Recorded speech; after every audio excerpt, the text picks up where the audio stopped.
Olá, estamos aqui para mais um episódio do Café com Neb 21, ou melhor, Café com Prosa, pois trago mais essa novidade para vocês. A partir de hoje o programa se chama Café com Prosa. O convidado de hoje é semiótica pura e ao longo da entrevista vocês entenderão o porquê. Ele se iniciou aos 14 anos de idade, se torna Tata de Inquice aos 22 e hoje tem 26 anos de idade. Eu tenho o prazer e a satisfação de apresentá-lo e de convidar o Tata de Inquice Lucy Borossi ou Maicon Oliveira. É Kassan Agomojuba, um prazer estar aqui hoje para esse bate-papo com muita prosa e diversão, né? A satisfação é toda minha. Gostei da sua energia, pé no chão, para sentir a energia da nossa UNEB. Sim, reverenciando sempre a nossa terra ancestral e esse lugar, né, de ensino para muitos, da onde aqui a gente sabe do saber e o conhecimento que aprofunda, como a gente precisa do conhecimento, porque conhecimento é saber. Por favor, você já esteve aqui mais para o Novembro Negro do CETEP, na UNEB é a primeira vez? Sim, na UNEB é a primeira vez, da outra vez que eu tive ainda era o CETEP, né? Sim. E a gente veio para uma apresentação para desmistificar algumas coisas da religião afro-brasileira. Mais uma vez, Maicon, você prefere ser chamado de Maico ou de Lucy? De Maico, de Lucy, Pai Lucy, como queira chamar, fique à vontade. Maicon, é muito engraçado falar isso, porque para quem não sabe, está nos assistindo agora, somos muito amigos, então a gente fica tentando procurar uma formalidade, mas o Café com Prosa eu gosto de misturar essa formalidade, mas também esse aconchego de uma conversa mais íntima, mais amiga. Eu acredito que isso facilita, não só para mim, mas também para você, né? Tanta formalidade muitas vezes traz um certo nervosismo. Sim, é bom se sentir em casa, é bom se sentir no meio dos amigos e se sentir em família, né? Como a gente diz, um bantu, é sempre bom estar em união. Maicon, por favor. Com licença. Maicon, fico muito feliz com essa mudança de nome para Café com Prosa, reinaugurar o nosso projeto, o nosso programa com você. Eu que fico feliz por essa honra, né, de ser convidado nessa mudança. Eu acho que a mudança é sempre bom, né? A gente deve mudar e sempre para melhor. Então eu espero que também a minha presença aqui seja para acrescentar ainda mais nessa mudança de nome, e que o Café Hoje com Prosa tenha muita prosa positivamente. Vai trazer muita axé para o nosso programa? Com certeza. Vamos. Maicon, mudamos o nome do programa, mas não vamos mudar a forma de começar. E como sempre, a primeira pergunta é: quem é Maicon? Olha, o Maico como pessoa, eu ainda posso dizer que o Maico é um menino, né? O Maico ele é um menino sonhador, o Maico ele é pai, né? Eu tenho uma filha de 4 anos de idade. Sim. E o Maico ele é um jovem que ele ainda está aprendendo, que ele tem muita sede, né? Ele tem muita ambição por tudo aquilo que é dele. O Maico ele é um menino esforçado, ele é um pai amoroso, um pai dedicado. O Maico ele é família, né? E o Maico ele ainda sente ainda que ele precisa viver algo que talvez nem ele saiba o que é. Por quê? A vida do Maico, por certo período, né, foi interrompida pelo sacerdócio do Pai Lucy. Você iniciou muito cedo, com 14 anos de idade. Sim. Hoje, quando você olha para aquele menino, como você enxerga essa decisão? Eu acho que corajoso, porque no momento que eu iniciei, a primeiro estado eu não tive apoio. Minha mãe era contra eu me iniciar. Meu pai já era da religião, foi quem me levou. E no momento que eu decidi iniciar, meu pai foi contra. A única pessoa assim, que me apoiava era minha avó, mas não podia fazer muita coisa. Né? A decisão era do meu pai e da minha mãe. E aí eu lembro que eu cheguei em casa, falei com minha mãe disse assim, olha, se você quiser iniciar, você tem que falar com seu pai. Falei com meu pai. Meu pai disse, eu não deixo. Minha mãe disse, então se seu pai falou não, eu também sou não. Aí eu disse assim, ou deixa eu ir, ou eu tiro minha vida. Minha mãe sempre assim teve muito medo, eu sou muito obstinado, então tudo que eu falo, eu faço. E aí minha mãe com medo falou, vai. Mas aquele vai mais aflita pelo que podia acontecer do que, vai meu filho, você vai ser feliz. E aí ela me entregou com medo e aí eu fui. Em algum momento você teve medo da responsabilidade de sua escolha? Olha, no momento não, porque eu sempre ouvi minha mãe falar muito que quando a gente trabalha por amor, quando a gente faz as coisas por amor, não é trabalho, é, acaba virando prazeroso, né? É uma coisa que dá prazer, é diversão e é satisfatório. E eu sempre tive esse chamado pelo santo. A primeira vez que eu fui para a religião foi com problemas espirituais, mas quando eu decidi me iniciar, eu fui por amor. E é por amor que eu Se sustento. você me permite interromper, porque já emenda com a próxima pergunta. Eu justamente iria falar sobre isso com você. Muitas pessoas vão por curiosidade, Sim. né, por um olhar social, que cada um tem sua diferença e seu motivo de entrar na religião. Você respondeu um pouco na primeira pergunta e você traz uma colaboração maior nessa. Você poderia nos falar um pouco mais também sobre isso, os motivos de você estar lá? Por que eu quero lhe falar isso? Porque muitas vezes as pessoas têm um candomblé muito pelo motivo de doença. No seu caso, como foi esse processo? Olha, no meu caso, eu fui a primeira vez por problemas espirituais, né? E o candomblé curou esses problemas que eu estava passando no momento que estava me afligindo. E eu criei um amor em ver aqueles orixás dançando, a energia que eu sentia naquele lugar, que eu não sentia em nenhum outro lugar. E eu acho que é muito um resgate de pertencimento. É você entrar naquele lugar e você achar que você pertence àquele lugar. E de fato eu pertencia àquele lugar. Não era só o amor, não era só a beleza. É quando você chega em um lugar e você se socializa como se você já fosse dali há muito tempo. Como se todo mundo que estivesse ali fosse seu amigo, fosse seu parente. É natural você chamar uma pessoa de pai, você chamar uma pessoa de mãe, você ser acolhido. E o candomblé tem muito isso do acolhimento. Então, quando eu ia para as festas, ainda no meu abian, né, em Dumbi, como a gente diz no candomblé Angola, eu me sentia muito pertencente daquele lugar, daquele espaço. Então, para mim, era uma outra parte da família que me faltava, né? Como a gente no culto tradicional iorubá temos o culto de Abel-Orum, né? Que retrata isso, a nossa família do céu, né? Que quando a gente vem para a terra, para o Aie, a gente deixa uma família lá no céu e prometemos voltar para essa família. Então foi a mesma coisa, é como se eu tivesse já nascido ali naquele lugar e eu precisasse voltar para me integrar naquela comunidade.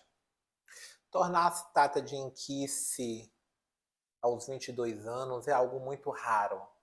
Como você vê hoje essa responsabilidade?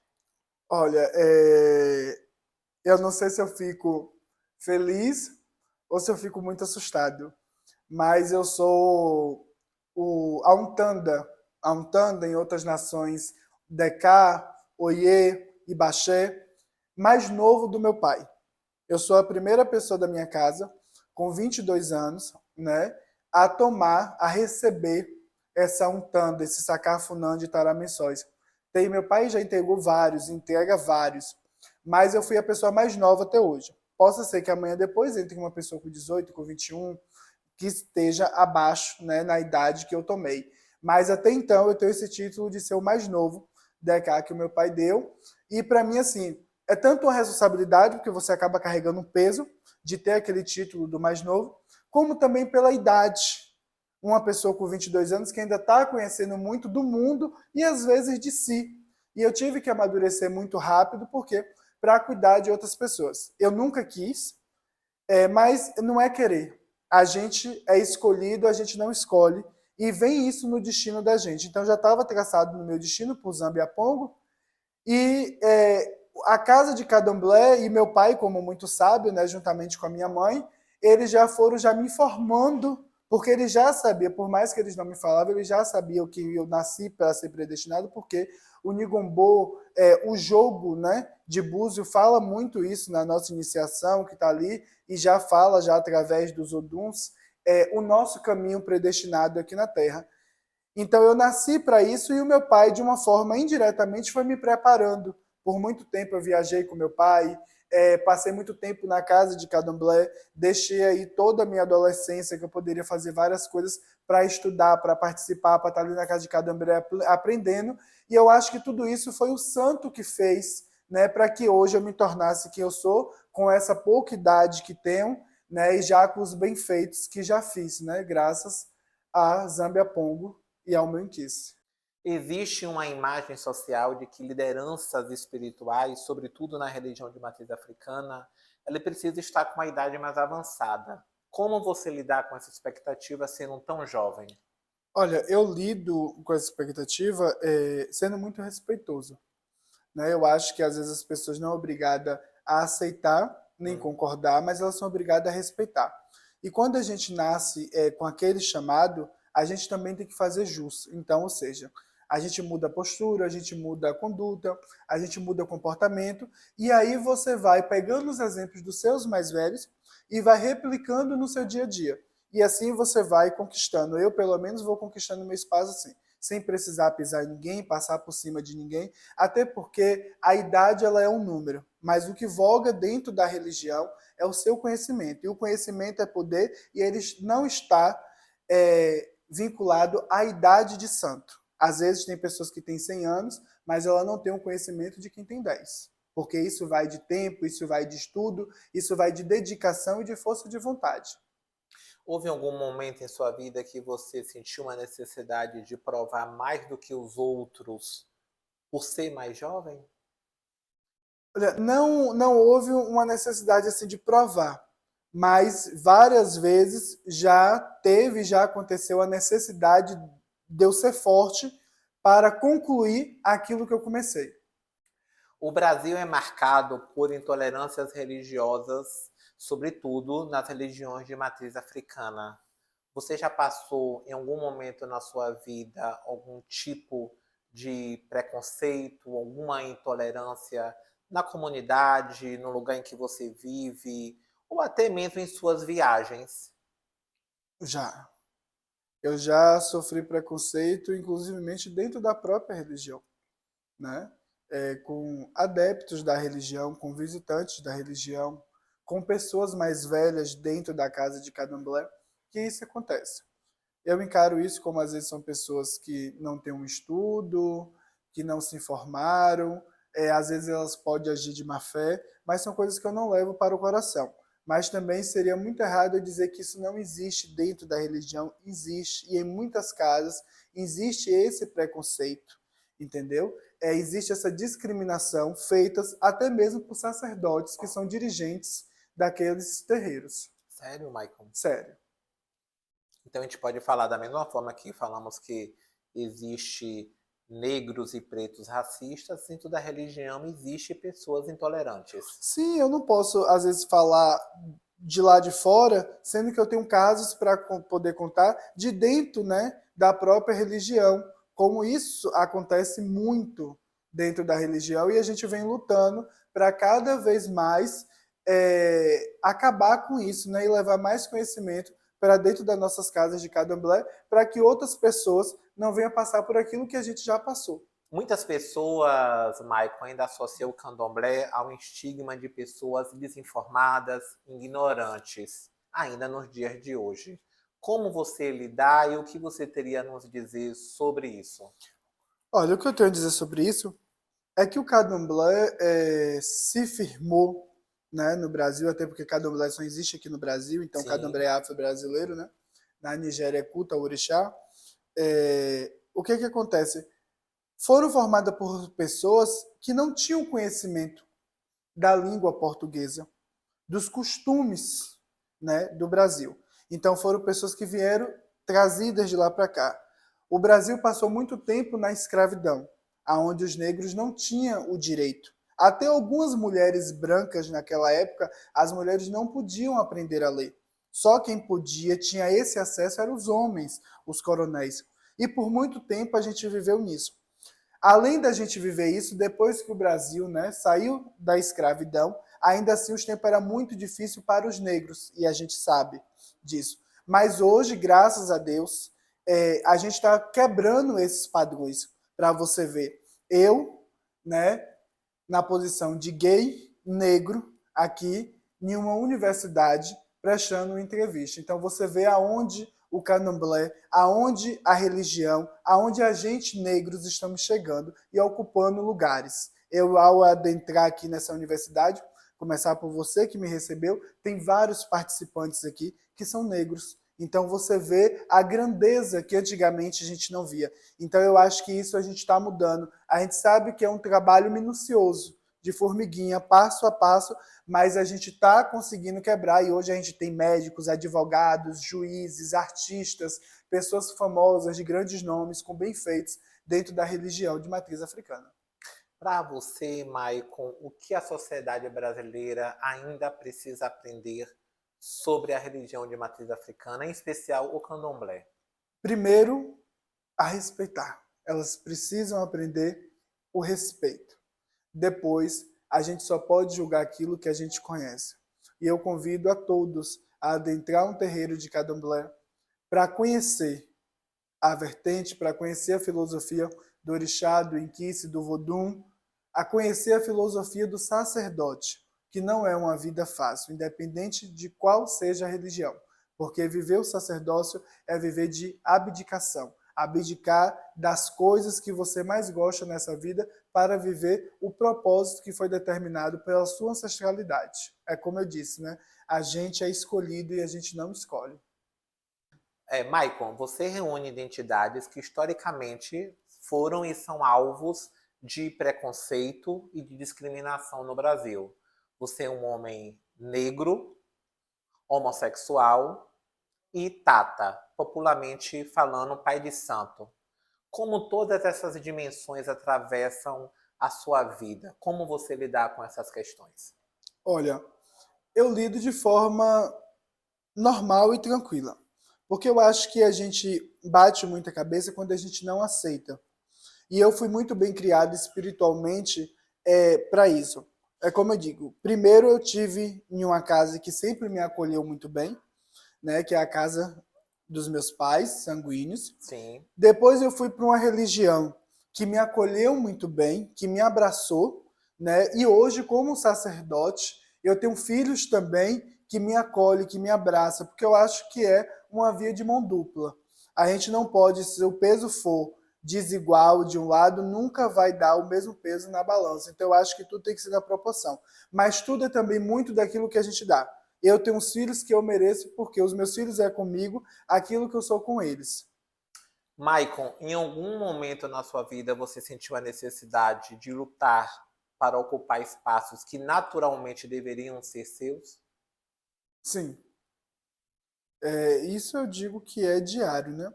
É uma luta diária e constante, como se fosse matar um leão por dia. E que não teria essa necessidade se as pessoas fossem mais racional e aprendessem a igualdade, né? Do que é de cada um, porque eu digo sempre que o mundo é grande e dá para todo mundo. Maicon, qual é o peso simbólico de existir e liderar nessas condições? Olha, eu acho que o peso, né, sendo homem, negro, gay, sacerdote e novo, né? Eu acho que o peso é muito maior, porque eu acho que para uma pessoa branca seria mais fácil. Primeiro que a gente tem que conquistar a credibilidade. No sacerdócio sendo novo, a gente já passa pelo aquele período das pessoas desacreditarem.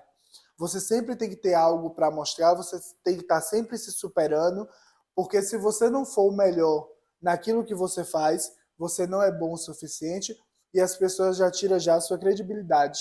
Não, não sabe fazer nada. Ah, é novo demais. É um rapazinho, é um moleque. Não vai não, fulano de tal tem não sei quantos anos, então vai fulano de tal, fulano de tal. Mas é aquilo que eu disse no começo, o saber, o conhecimento, ele não está entrelaçado à idade de santo da pessoa. Né? E na sociedade a gente encontra algumas dificuldades, porque primeiro que o candomblé já sofre um preconceito, né? Primeiro por ser uma religião que muitas das vezes é demonizada. Sim. Ah, é uma religião de preto, o que, que você vai fazer lá? É uma religião de povo imundo, é uma religião de povo porco. Então isso tudo acaba deixando mais difícil.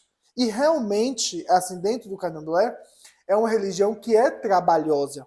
Porque não é como a igreja católica, a igreja evangélica, que você vai lá, limpa, chega lá bonitinho, você senta, escuta ali, porque é uma religião mais oral, você escuta e volta para casa.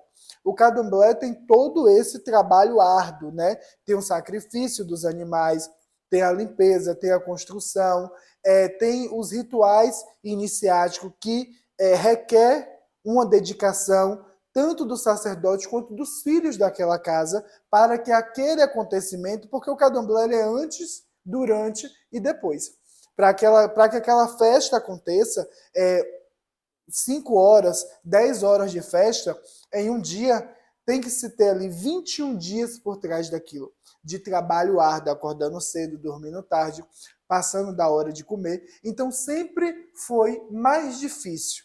Ainda mais difícil porque o candomblé, além de viver por anos na sombra da Igreja Católica, e que a gente teve que se submeter aos nossos cultos, né, através dos santos católicos, que é uma das coisas que eu quero deixar muito bem esclarecida, que Inhansã não é Santa Bárbara, Matamba não é Santa Bárbara, não é Inhansã, e que hoje a gente não tem mais essa obrigação, como antigamente na quaresma, né, que agora estamos no período, ninguém poderia trabalhar, as casas se fechavam, porque isso vem da onde? Isso vem do catolicismo, a qual a gente não faz parte. Então fazemos jogo de búzio na quaresma, fazemos nossos rituais, tocamos festa, porque a gente não faz parte do calendário católico, e sim do calendário iorubá, do calendário Congo, Angola, Banto, e a nossa religião não é uma religião católica, é uma religião afrodescendente.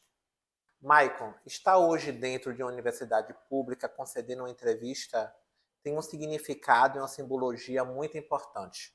Como você sabe, durante muito tempo, os saberes de matriz africana foram marginalizados ou tratados como objetos de estudo.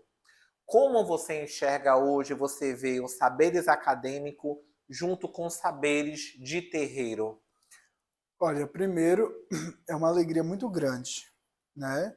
Porque ver um lugar que antigamente era só acessado por pessoas brancas, e hoje ver não só eu, como vários, né, negros, podendo adentrar, podendo acessar esses saberes, esses conhecimentos acadêmicos e podendo contribuir com o nosso conhecimento de terreiro, que é muito grandioso, Sim. né? E a gente vê hoje em dia mesmo como o nosso dialeto está entrelaçado no dialeto português, como a gente já, mesmo sem saber, e as pessoas sem saber, a gente já trazia um pouco para a formação do acadêmico que é hoje, né? Que nem muitas falas como abacaxi, moleque, cachaça, que são do dialeto de Kibundo, né? Do território de Angola, Congo, e tá aqui no nosso português hoje. Então, assim, mesmo sem pisar, a gente já contribuía para essa formação acadêmica. E hoje, pisando, o quanto que a gente pode contribuir e ser referência para aqueles que ainda não vieram, como Mãe Estela do Oxóssi foi referência a ser a primeira representante do candomblé a ocupar uma cadeira na Academia de Letras. Sim. Isso é uma satisfação e isso não é só uma vitória e uma honra para a Mãe Estela, hoje em memória. Isso são para todos nós, porque eu acho que as pessoas de candomblé deveriam pensar mais nisso. Quando um da gente vence, todos venceram. Porque a nossa luta não é por um só. A nossa luta é por um povo. A nossa luta é por uma nação.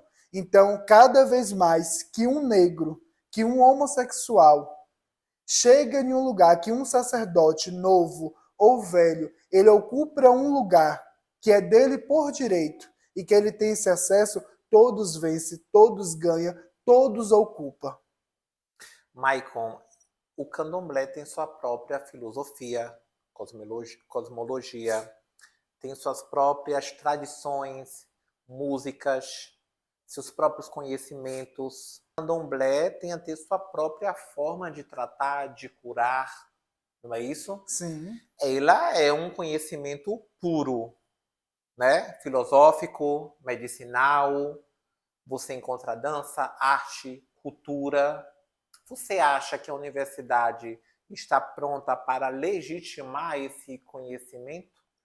Eu acho que sim. E a gente tem aí muitas vitórias no decorrer dos anos, né? Como as casas de matriz africana, as casas de candomblé, foi reconhecida, né, como um pronto-socorro espiritual. Agora mesmo a gente pôde ver há pouco tempo, foi aprovada uma lei onde a gente consegue, né, dar atestado para aquelas pessoas que trabalham para poder fazer as suas práticas religiosas, né, principalmente o ritual da iniciação. Então, cada vez mais a gente está vencendo e isso somos gratos àqueles que vieram antes de nós, porque essa não é uma luta de agora, né? É uma luta milenar. Quanto sangue foram derramado nessa terra para que hoje eu pudesse pisar aqui, que eu pudesse dar essa entrevista. Meus antepassados que foram arrancados de África, que foram trazidos para o Brasil, que foram escravizados, que tiveram seus filhos, netos escravizados. Né? O Brasil passou por 300 anos de escravidão. Então, olha o tanto de sofrimento. E que a gente também não deve levar isso como, mas eu não vou viver, então eu não preciso fazer. Eu não preciso. Precisa. É como meu pai de santo diz, eu não faço candomblé para mim, eu faço candomblé para aqueles que virão. Porque tem uma frase que eu carrego comigo, que o futuro que a gente quer depende do presente que a gente faz hoje. Não tem como ter um futuro diferente se a gente não fazer agora no presente o futuro de amanhã. É por isso que dentro da religião a gente inicia nossas crianças, porque o futuro de amanhã é o presente que a gente prepara hoje. Que tipo de diálogo, Maicon, você acredita que deve existir entre a universidade e os povos de terreiro? Olha, eu acho que o diálogo é adentrar mais as casas de candomblé e trazer mais esse conhecimento, para que a gente possa usar do conhecimento de terreiro no dia a dia, principalmente nas universidades, como eu tenho um amigo em Vitória da Conquista, que ele já faz esses cursos na universidade, uma vez por mês, que ensinando a medicina das folhas, como é usado no candomblé e para que serve. Maicon, nos corredores das conversas religiosas, o seu nome está em ascensão.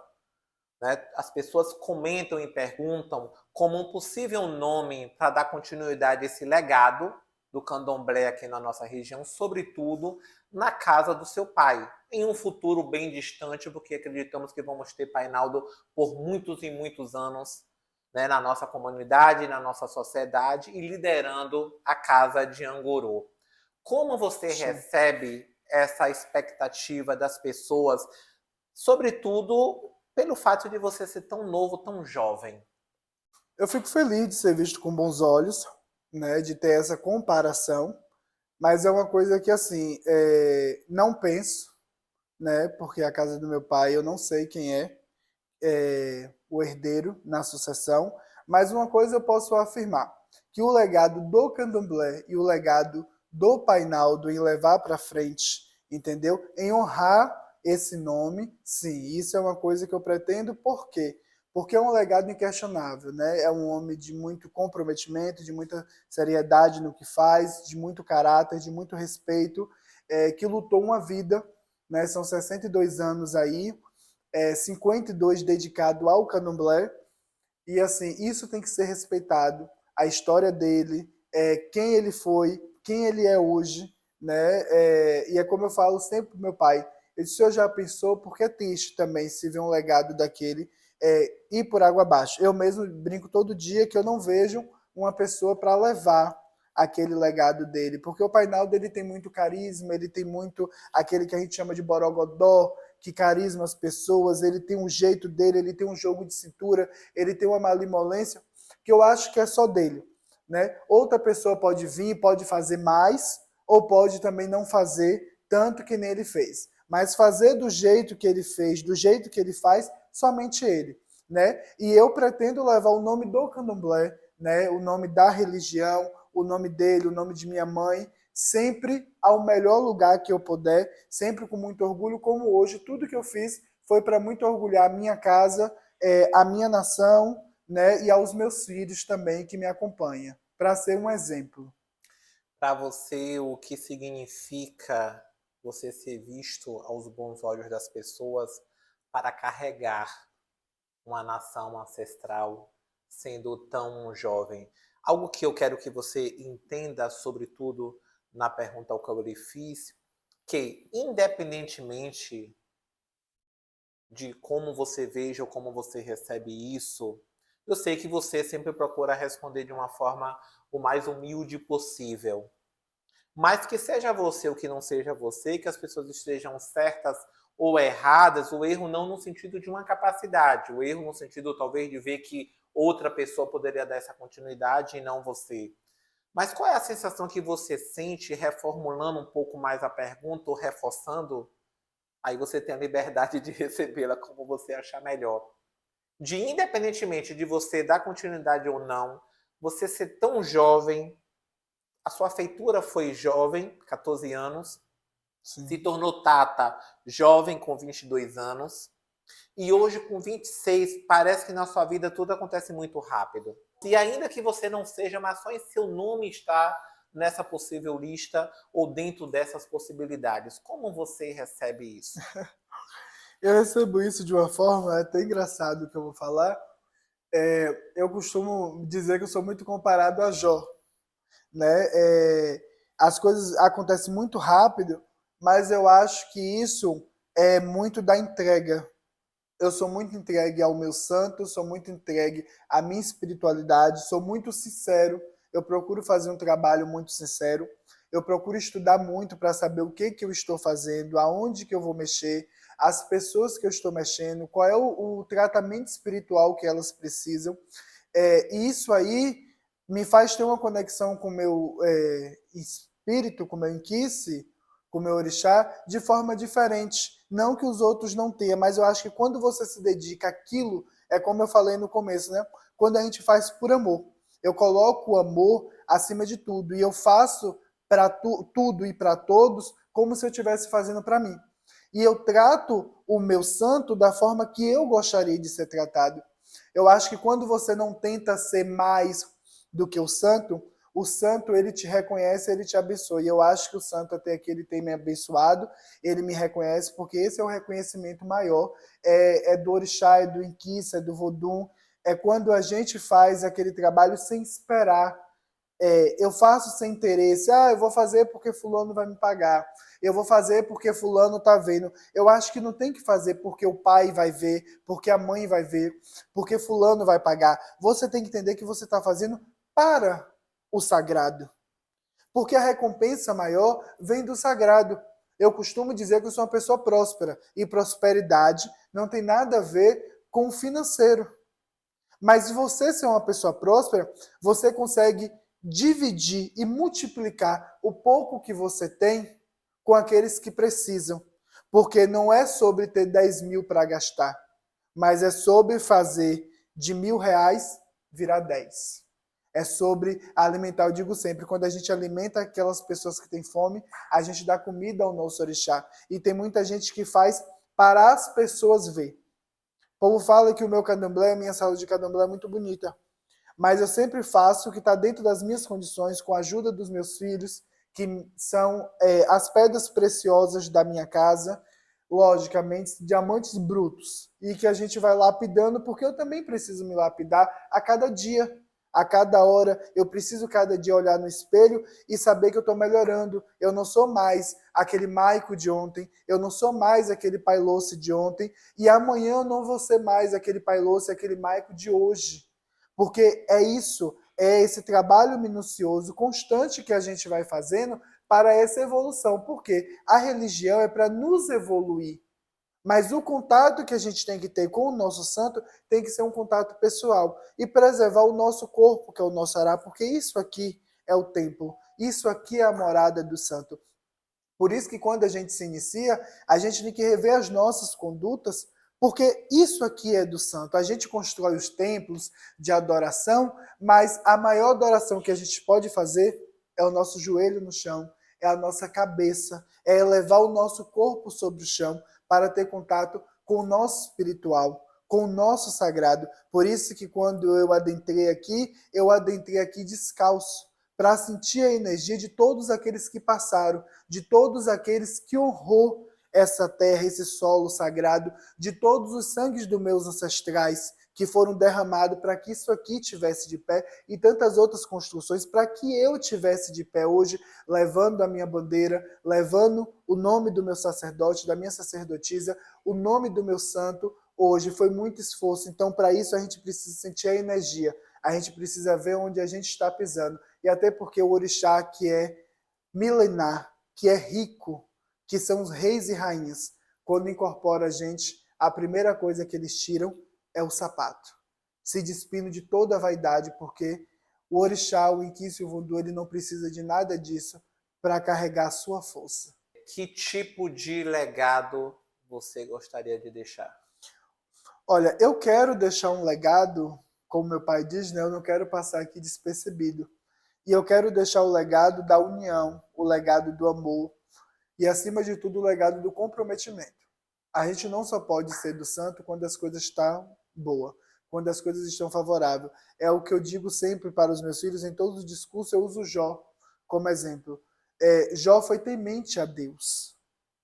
E Jó, em todas as dificuldades dele, ele continuou temente a Deus. Ele não fraquejou. Tudo que ele conseguiu, graças a Deus, e que foi tomado, porque o inimigo queria testar. Então, às vezes, a gente também vai ser testado. Às vezes, a pessoa vai querer saber se realmente a gente está ali pelo santo. Se a gente está por aquela energia, porque você ir pela dor é uma coisa, mas você não pode continuar pela dor. Você tem que desenvolver um amor por aquilo, porque senão vira uma conveniência.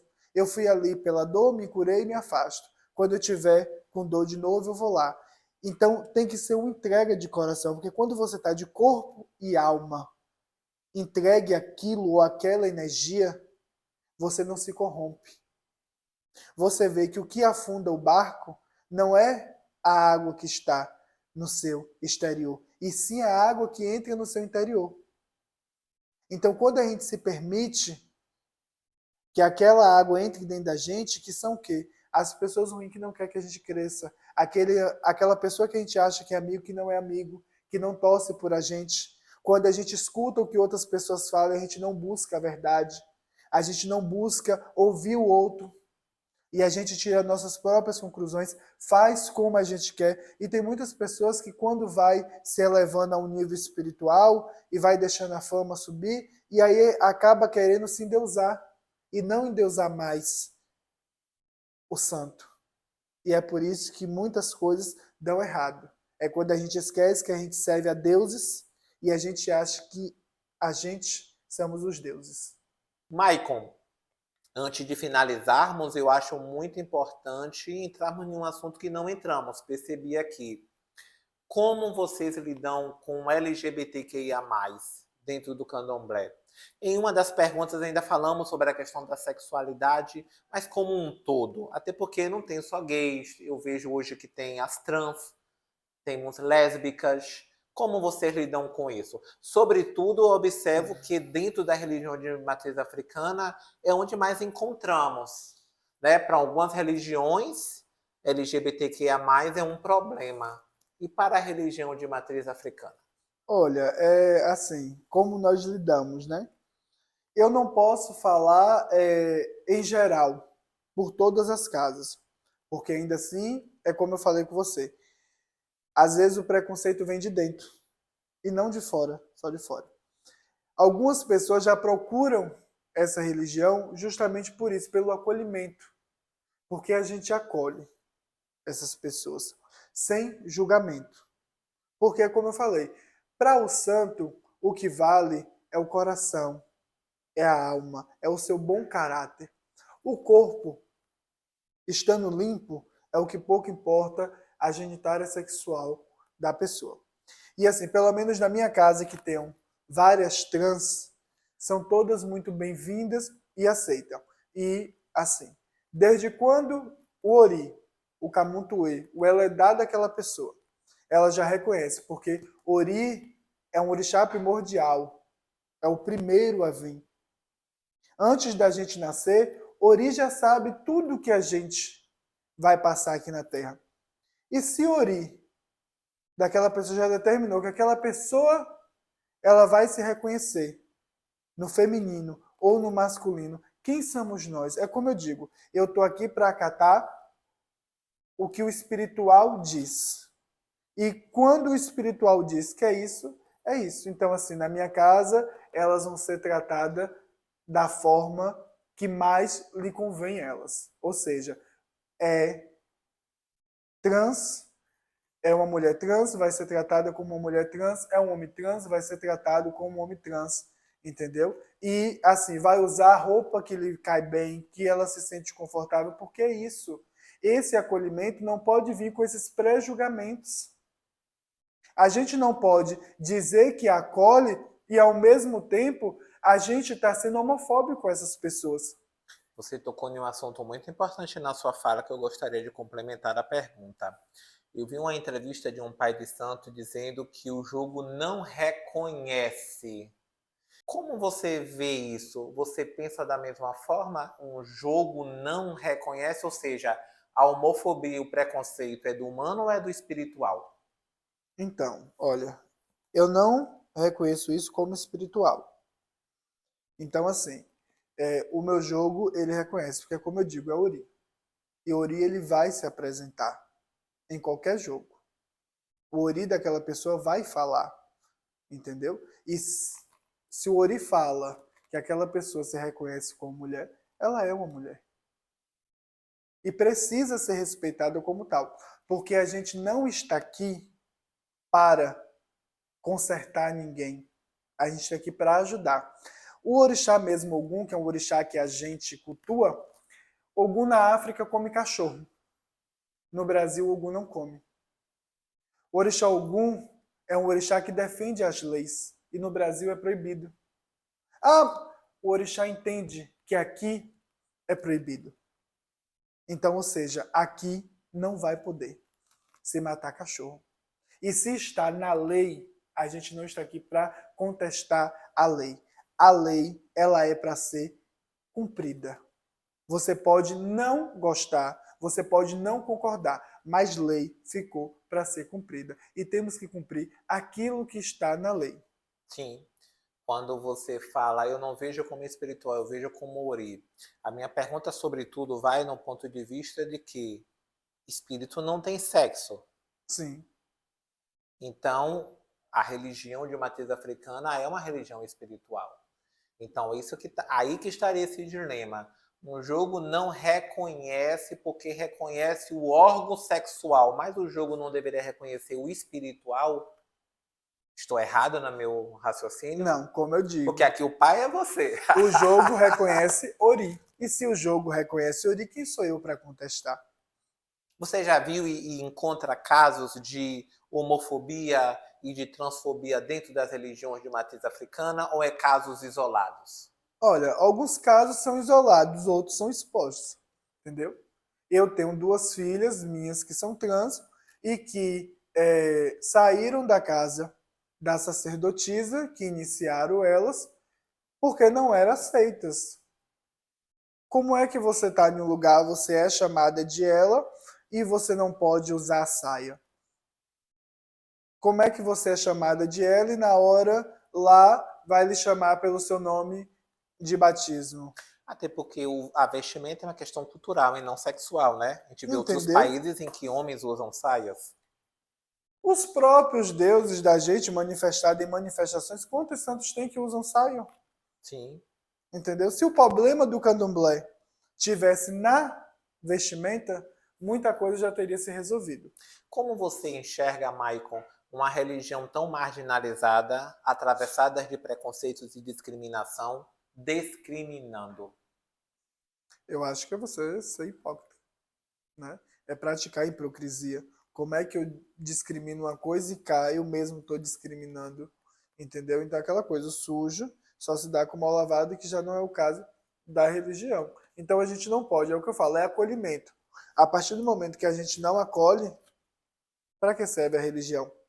Vamos viver como outras religiões, que a pessoa, para fazer parte, tem que abdicar de toda uma vida. Você abdicar de uma vida sua para outra, que não seja abdicar do que realmente você sente, do que realmente você é. Eu acho que você pode abdicar de algumas coisas, mas você abdicar do seu natural, entendeu? Porque Deus não vai te aceitar, ou porque o santo não vai te aceitar, se essas energias querem ver você feliz. Eu acho que qual é o Deus, qual é o santo que quer ver o filho infeliz? Que quer ver o filho triste? Ou se Deus ou o santo condena a mentira, como é que eu posso estar em um lugar mentindo, me retraindo de desejos que eu sinto, mas aqui eu estou mentindo, vou viver mentindo, viver enganando, para me caber em uma religião? Candomblé. União. Os inquices. Reis e rainhas. Logum Edé. Meu tudo. Painaldo. Um exemplo a ser seguido. Família. Amor. Cirlei. Meu bem maior. Sua filha. Meu coração fora do peito. Olha como ele tá romântico. Anailson está ali em lágrimas de emoção. Maicon, dando uma resposta um pouco mais extensa, eu sempre vejo você falando com muita paixão sobre o seu pai. O que você teria a me falar sobre Painaldo? Fora da rapidinha. Olha, falar do Painaldo, na verdade eu vou falar aqui de duas pessoas. Eu não posso tirar de um para botar no outro, então eu vou falar nos dois em geral. Falar do Painaldo e falar da mãe Joselita, né, que é a grandiosa mãe Odé, eu fico até me falta até o fôlego, assim, porque assim, são duas pessoas que são a minha base para o que eu sou hoje. O que faltou de um, o outro complementou, porque nem todo mundo é igual. Então eu tive, graças a Deus, abençoado pelos deuses de ter essa junção, de ter a mãe e de ter o pai. E foi um casamento que deu muito certo. Porque o que eu precisaria da parte mais rígida, porque eu nunca fui uma pessoa fácil, meu pai estava ali. As partes que eu precisava de amor, que eu precisava de carinho, minha mãe esteve ali. E é um casamento que, graças a Deus, todos os dois estão vivos, com muita saúde, me acompanhando aí, me viram crianças, me geraram, né? Eu nasci, eles me criaram ali, sempre fui criado dentro daquele barracão. E hoje, assim, hoje para mim é satisfatório ter esse nome bem visto para orgulhar meus pais, né? Porque eles que me ensinaram, foram a minha base, que me ensinaram aonde não errar, o que fazer, o que não fazer, qual é o certo, qual é o errado, como levar o candomblé, e me ensinaram o amor e a dedicação. Né? O Painaldo mesmo é uma prova viva disso, de que as coisas estão difícil, mas está segurando na mão do inquice. Quando as coisas estão fáceis, continua segurando na vida do inquice. Minha mãe é um exemplo de devoção. Uma mulher que devotou sua vida toda a meu pai Oxóssi, ao candomblé, a meu pai, né? A meu pai Naldo, uma mulher que deixou marido, que deixou uma vida toda, que não teria precisão de se entregar tanto assim ao candomblé. Poderia, como várias pessoas vivem, a gente vive, tem a nossa vida normal, tem a nossa vida espiritual, mas ela se entregou. Uma mulher que mora dentro do barracão, vive vestida de roupa de santo, tomando seus banhos, acendendo suas velas, colocando seu joelho no chão, sua cabeça no chão, em devoção. Eu digo que tem mais do que meu pai. Então, assim, a mãe dela acabou virando a estrutura daquela casa. Né? E eu sou, graças a Deus, por nascer nessa família e por ter esses dois pais que, assim, é orgulho eu poder dizer que eu sou filho deles. É porque a minha mãe, ela é bem recusa, ela gosta de ficar no canto dela, não gosta muito de aparecer, mas é preciso falar o nome da minha mãe, porque assim, esse grande Tata que é hoje, né, vem dessas duas referências, do pai Naldo e da mãe Joselita, que foi quem me informou. Né, porque dentro do candomblé, quando a gente toma 7 anos, né, que é o nosso Untanda, o nosso Taramensós, da EK, é como se fosse um diploma de que você está apto a fazer aquilo, né? Então eles me formaram e hoje, né, eu sou esse grande profissional que sou, graças a eles dois. Qual é o candomblé que você espera para as próximas gerações? Olha, o candomblé das próximas gerações é um candomblé de aceitação e de amor ao próximo que ainda falta. Eu acho que mesmo dentro do candomblé, com todo esse acolhimento, eu acho que ainda falta mais empatia. E falta mais as pessoas pararem de olhar para o próximo e olharem mais para o espiritual. O que que o espiritual quer? Como nós podemos agradar o espiritual e não viver querendo agradar os olhos humanos? Porque nós somos falhos. A qualquer momento podemos decepcionar, podemos ser decepcionados, podemos ser ingrato com alguém, podemos receber também ingratidão, mas o que eu digo é que Deus e o santo não. Esses daí não nos abandonam, vai estar sempre com a gente. Então, independente do outro, que é como eu digo para meus filhos, eu não sei como vai ser a sala de candomblé no sábado. Eu quero saber do orô, eu quero saber do que a gente vai oferecer, do que a gente vai ofertar. Quais são as providências que a gente vai servir para nossos amados deuses? Não que a sala tenha que estar feio, não que a gente não tenha que se dedicar à sala, porque também é uma forma de carinho de receber as pessoas que saem da sua casa, que vêm de outra cidade para nos prestigiar.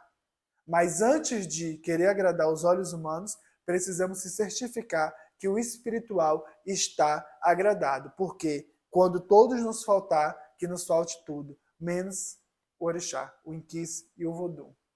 Michael, alguma pergunta que eu não tenha lhe feito, mas que você gostaria de responder?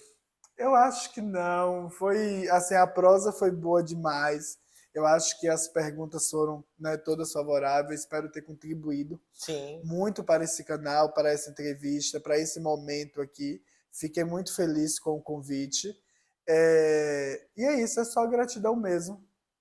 Eu acho muito importante a sua presença aqui, porque eu costumo muito conversar com amigos, colegas, conhecidos, enfim, principalmente no mundo acadêmico.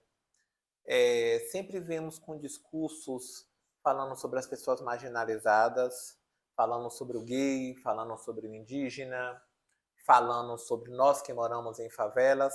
Algumas pessoas ainda questionam por que você fala favela. Porque não adianta você mudar o nome e você não mudar a realidade das pessoas que lá moram. Sim.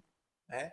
Você vai falar sobre a transexualidade, mas muitas vezes se esvazia discurso, porque você fala das pessoas, mas você não oportuniza as pessoas a ocuparem espaço. Então isso me faz ficar muito feliz em tê-lo aqui, porque você está aqui, ocupando espaço.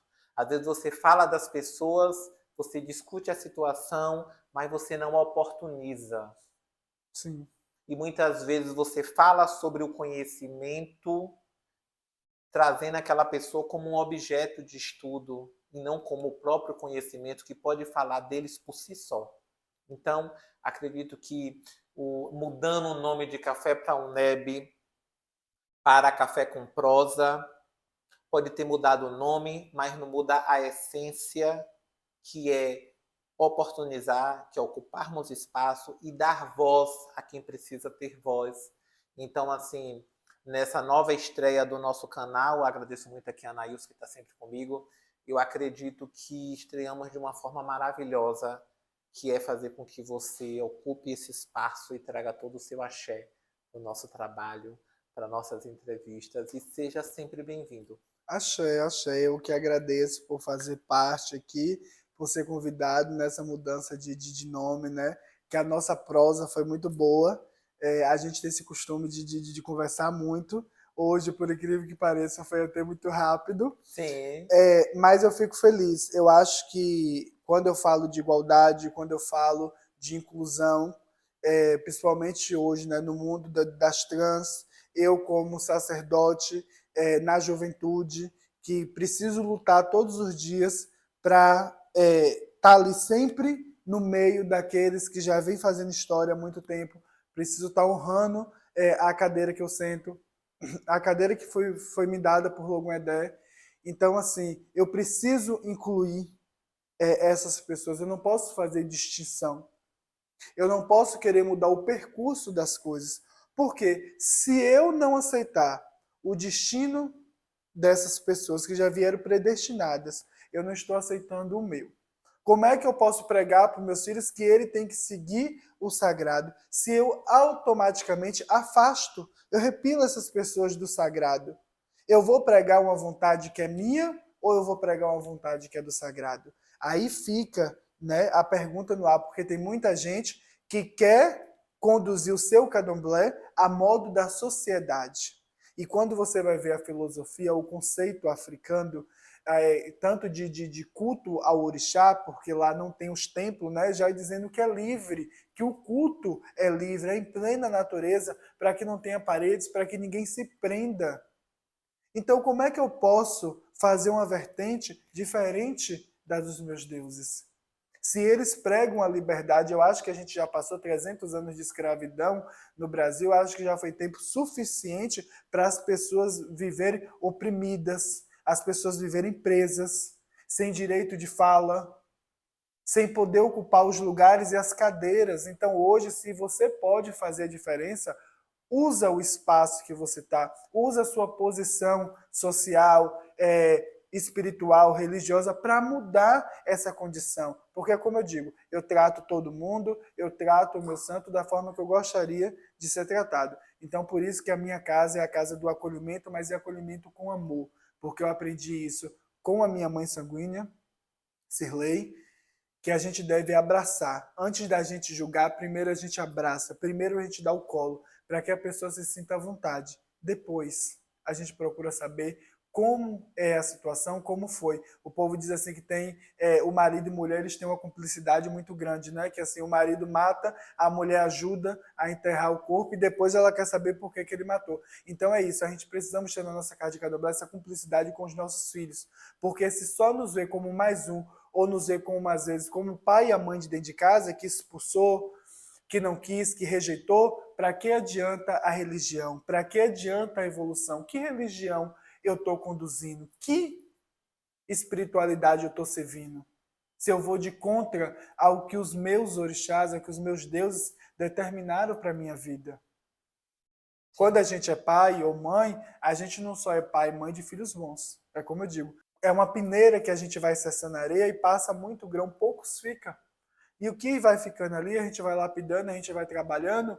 Às vezes a gente consegue salvar um, às vezes a gente consegue salvar 10, às vezes a gente perde 3, a gente perde 4, mas a gente não pode deixar de tentar.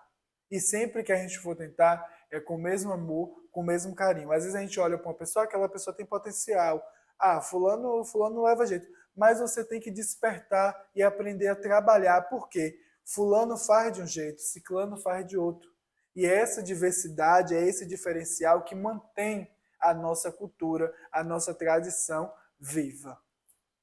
Muito, muito obrigado. Quero agradecer a Anailson. A Anailson precisa aparecer mais na câmera, Vanessa sempre fica escondido. E o Café com Prosa não seria possível sem a presença do Anailson, sempre me ajudando, sempre comigo. Não é meu, é nosso. Obrigado, Anailson. E na próxima vez quero você na frente das câmeras.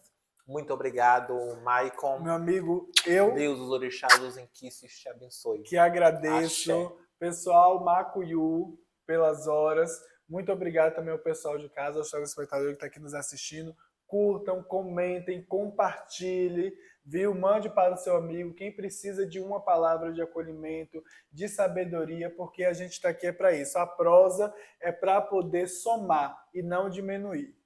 Obrigado. Até a próxima.